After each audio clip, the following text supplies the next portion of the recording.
Please subscribe Tito Manny Vlog.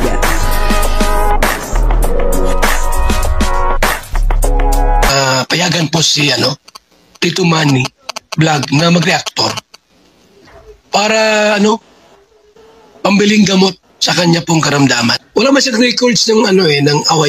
Dito po sa video ito ay may sinabi si Kalingap Edu na mas gusto daw po niyang sinisira ni Beyonce. Bakit po kaya na mas gusto po na sinisira ni Beyonce? Ano po kaya ang dahilan? Papanoorin po natin yung video at alamin po natin kung ano po ang ibig sabihin ni Kalingap Edu. Pero bago po yan, ako muna po ay bumabati sa inyo lahat ng magandang umaga, magandang tanghali at magandang gabi sa inyong lahat mga kapatid. Saan man kayo ng panig ng mundo naroon ngayon ay mag-iingat kayo palagi at pagpalain kayo ng ating Panginoon. Maraming salamat din po sa patuloy na tumatangkilik sa aking YouTube channel at nanonood sa aking video reaction. Patuloy lang po natin suportahan sila Kuya Bal Santos Matubang, Kalingap Rab at Edna Vlog, Jack Tapia at yung mga kasamahan ko pong reactor sa Kalingap. Ganon din po yung mga charity vlogger na Kalingap partner. Ito po yung video na kung saan ay mas gusto ni Kalingap Edu na sinisira. Bakit kaya na mas gusto po ni Kalingap Edu na may sinisira itong si Beyonce? Ano po kaya ang dahilan? Panoorin po natin yung video at ang kabuuan po ng video ito ay mapapanood po natin sa YouTube channel ni Kalingap Rab. Ayun portahan po natin Kalingap Rab. Ito po yung video. Meron ka ba sa mata? Grabe. So congrats sa photoshoot kanina. Ganda ng mga kuha mo dun Yung mga sa beach. Lalo na yung got. Bagay na bagay. Pwede ka para maging emo Emo. Grabe. 2 taon ka na pala agad sa Kalingap. Hindi. Parang kailan lang.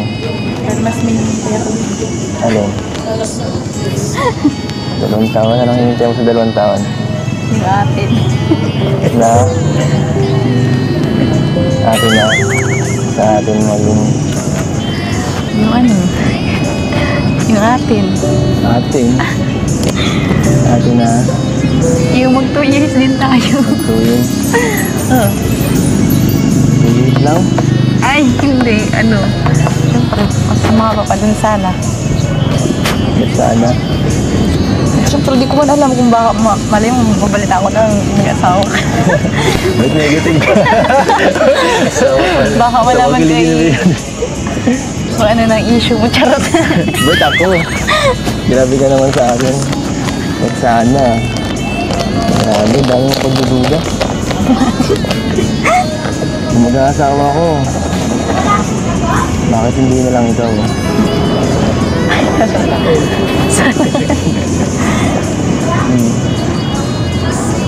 Diba? Yun ay kung makapaghintay ka. Hintay? Pwede. 5 taon nga. Nahintay ko na Bilis lang. Saka magaling ako maghintay. Puro hintay nga ako Simula pa lang sa Kalingap, puro paghihintay na ang ginawa ko. Sablay nga lang yung iba. Atay mo.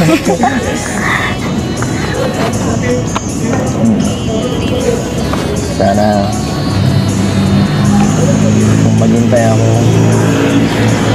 nasaan ako. Ba't ka pa ba nasasabihin yun kung wala?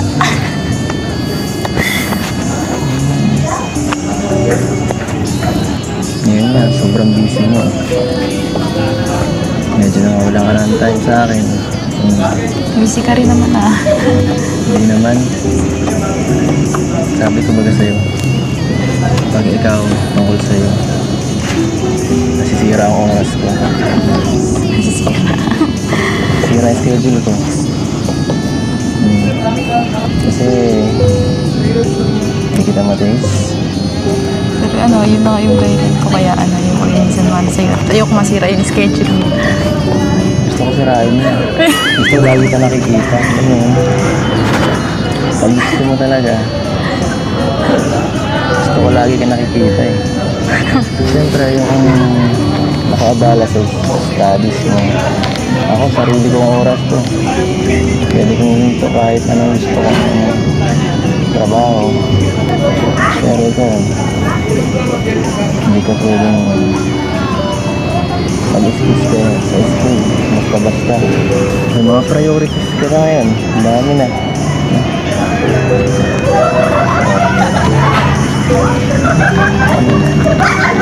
Okay ka lang? Wala. Gusto ko lang mag-sorry sa'yo. Tsaka syempre mag-thank you. Sa pag-iintindi. Naghihintay. Siyempre. Simula pa lang nung hindi po talagang grabe yung effort mo palagi. Pagkatid sundo, tapos dun sa mga ginagawa natin noon, yung mga pinapag-practice natin. Kahit alam kong pagod ka na galing sa pag-scout, talagang dito ka pa rin mag-practice. Siyempre gusto ko mabigay sa'yo yung pinaka-the best. Ginawa ko yung lahat. Kaya nga, thank you. Yun nga po, no, dito po ay grabe, no, napaka-sweet naman ng pinag-uusapan ni Kalinga Edu at saka ni Beyonce, po. At dito nga ay medyo napaluha etong si Beyonce, po, kasi nga ay luha po ng kaligayahan. Kasi 2 taon na po siya sa Kalingap. Po, at syempre, sabi niya nga ay 2 taon na rin po sila ni Kalingap Edu. Po, sabi nga ni Beyonce rin dito ay baka daw po mabalitaan niya ay may asawa na etong si Kalingap Edu. Grabe, no? Talagang medyo advance mag-isip etong si Beyonce, no? Pero sabi naman po ni Kalingap Edu ay kung mag-aasawa daw po siya ay si Beyonce na ang kanyang pipiliin. Talaga nga naman, po, dito ay nakikita po natin na talagang mahal po ni Kalingap Edu etong si Beyonce, at maraming taon na daw po siya na talagang naghintay. At sabi din po ni Beyonce, marami na din pong pagtitiis at paghihirap ang ginawa ni Kalingap Edu para kay Beyonce. Po, kaya nga daw po minsan ay talagang nahihiya na etong si Beyonce kay Kalingap Edu, kasi nga po ay kapag nga po daw nagagabihan etong si Beyonce, talagang naandyan po si Kalingap Edu na kahit nga daw po may pupuntahan, at pag tumawag nga daw po itong si Beyonce, kahit nga daw po mag-i-scout, ay naandyan daw po kagad etong si Kalingap Edu. Po, at yun naman daw po ang gusto ni Kalingap Edu, yung sinisira ni Beyonce, po, yung kanyang oras.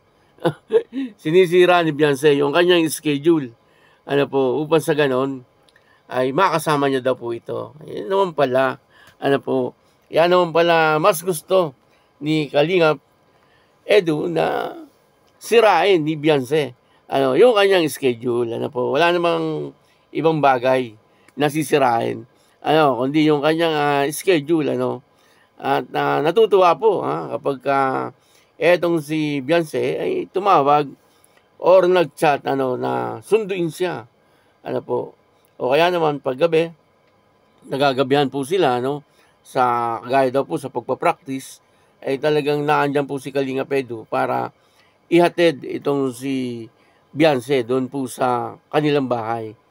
Po, kaya nakakatuwa po na nakikita po natin na habang tumatagal ay lalo pong lumalalim ang relasyon ng dalawang ito. Po, siguro sa ngayon ay hindi pa po talaga nila inaamin, pero alam na po nating lahat na talagang sila na pong dalawa. Po, maliwanag yon. At hinihintay po talaga ni Kalingap Edu hanggang sa makagraduate siguro etong si Beyonce. Kasi yun naman po ang hiling din ng magulang ni Beyonce, po, na makagraduate sa pag-aaral etong si Beyonce, kasi mas maganda rin naman po talaga ang may tinapusan, kahit na nga po maging mag-asawa na po sila sa ngayon, ay dapat pa rin po na ipagpatuloy ni Beyonce yung kanyang pag-aaral. Ano po, kasi iba po kapag nakapag-aral yung isang tao, kumbaga ay isang kayamanan na po yun. Ano po, na maituturing yung pong makatapos sa pag-aaral. Kaya siguro yun na lang po ang hinihintay ni Kalinga Pedro upang sa ganon ay matuloy na yung hinihintay nating lahat. Ano po, na kasalan, ano. Pag kinasal po ng dalawa, siyempre, silang dalawa na po talaga ang forever. Kaya yun, dito po nakita natin na talagang napakaganda ng kanilang pinag-usapan. Po, tungkol po talaga sa kanilang dalawa. Kaya yun, maraming salamat po sa inyo lahat. At ako po si Tito Manny Vlog na nagsasabing God bless you all.